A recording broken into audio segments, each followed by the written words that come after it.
आज ऐसी सरकार है जो सत्ता पाने के लिए जिसने राम को दांव पे लगा दिया, वो राम को दांव पे लगा सकते हैं, आप अपने अहंकार को खत्म नहीं कर सकते। एससी एसटी ओबीसी के लोग एकजुट नहीं हो सकते, हकमारी करने वाले लोगों को ठिकाना नहीं लगा सकते।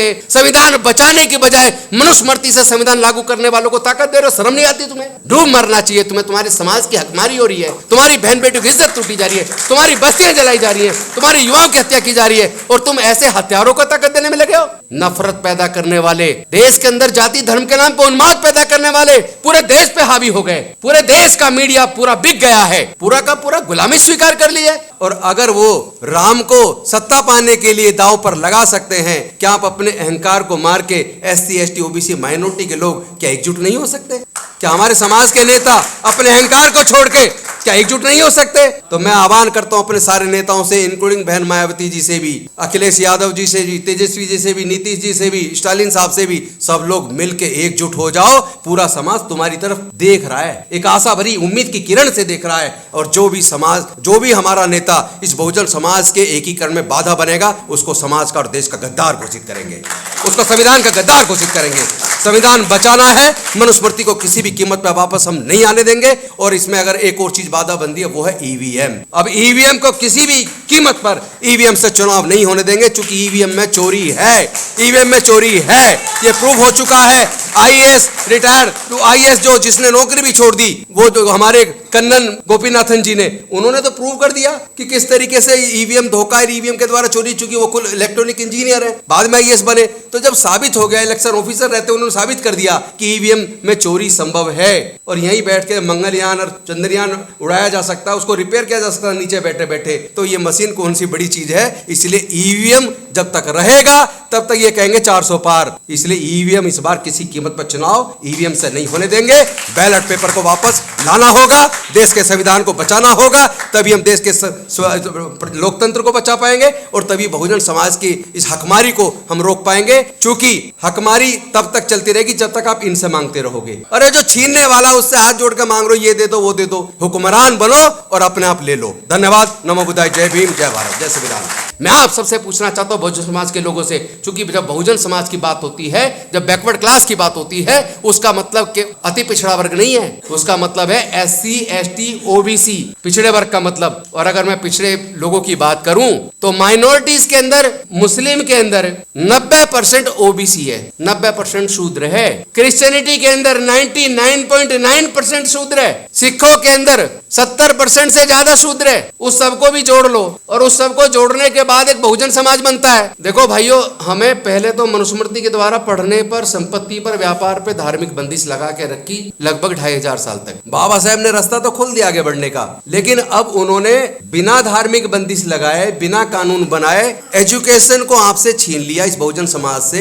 क्योंकि इतना महंगा एजुकेशन कर दिया कि आपके बच्चे हायर एजुकेशन ना ले पाए, और 12वीं तक पढ़ के आपके बच्चे कुछ बन नहीं पाएंगे। तो जब पढ़ाई इतनी महंगी कर दी कि आपके बच्चे पढ़ ही ना पाए, इसका मतलब पढ़ाई आपसे छीन ली। और इतने साल लगे संघर्ष करके रिजर्वेशन लागू कराने में, तो अब सारे सरकारी संस्थान प्राइवेटाइज करके आपकी नौकरी छीन ली। इतना पैसा आपके समाज के पास है नहीं कि व्यापार कर ले, तो आपके आगे बढ़ने का रास्ता पूरी तरह बंद कर दिया। क्योंकि यहाँ गुजर, यादव और जाट, तीन दिल्ली की और वेस्टर्न यूपी के मजबूत जातियां, तीनों मनवादी व्यवस्था को पूरी ताकत के साथ पहुंचने में लगी है। सीधा कह रहा हूं, बुरा लग जाए कोई बात नहीं, बुरा लगना भी चाहिए, लगेगा तो हो सकता है थोड़ा सुधार हो जाए।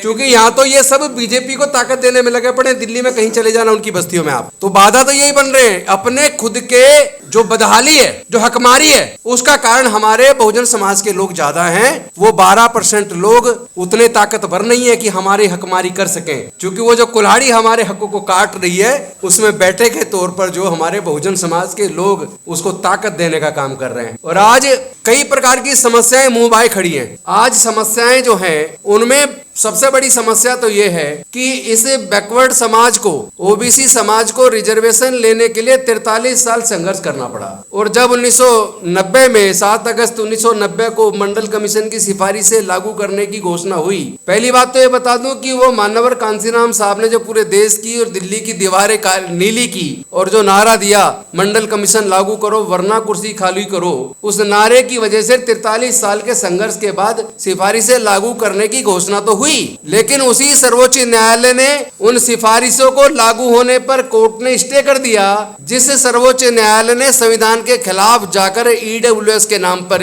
बिना मांगे, बिना कोई गठन हुए, बिना कमीशन के, बिना सर्वे के 4 दिन के अंदर ईडब्ल्यूएस के नाम पर और उन 2% लोगों को 10% रिजर्वेशन दे दिया। उसको कोर्ट ने स्टे नहीं किया। तो जो कोर्ट हमारे लोगों को न्याय नहीं दे सकती, उस कोर्ट पे भरोसा कैसे करें? एक तो ये सवाल है। दूसरा सवाल ये है 49.5% रिजर्वेशन SC, ST, OBC तीनों को मिलाकर, जिसकी जनसंख्या कम से कम 85 से 88% के बीच है, उसके लिए तो दिया जा रहा है 49.5% पेपर पे, और जिसकी जनसंख्या 12% है उसको पेपर पे दिया जा रहा है 50.5%। लेकिन प्रैक्टिकल सच्चाई क्या है? प्रैक्टिकल सच्चाई ये है कि वो जो 12% है जनसंख्या में, जिसके लिए पेपर पे 50.5% रिजर्वेशन दे रखा है, उनको वैकेंसी जब निकलती है तो उनको दिया जा रहा है 72%। कोई भी जो वैकेंसी निकली उसका डाटा उठा के देख लीजिए तो समझ में आएगा 72%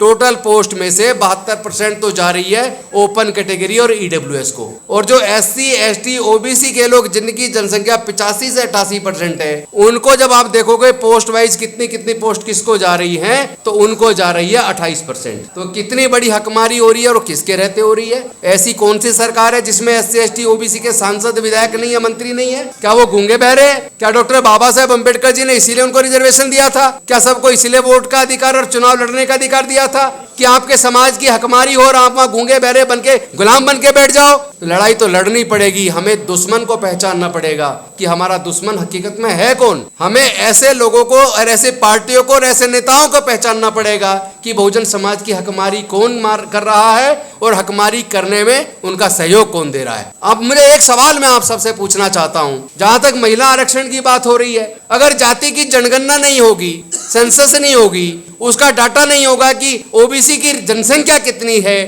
तो फिर उस महिला रिजर्वेशन के अंदर ओबीसी को रिजर्वेशन कैसे देंगे? तो जो पार्टियां जातिगत जनगणना करवाने के लिए खुल के सामने आने को तैयार नहीं है, ऐसी पार्टियों को हमारे समाज के लोग वोट क्यों देते हैं? ये सवाल समाज के लोगों से पूछना पड़ेगा। उन्हें समझाएगा कौन?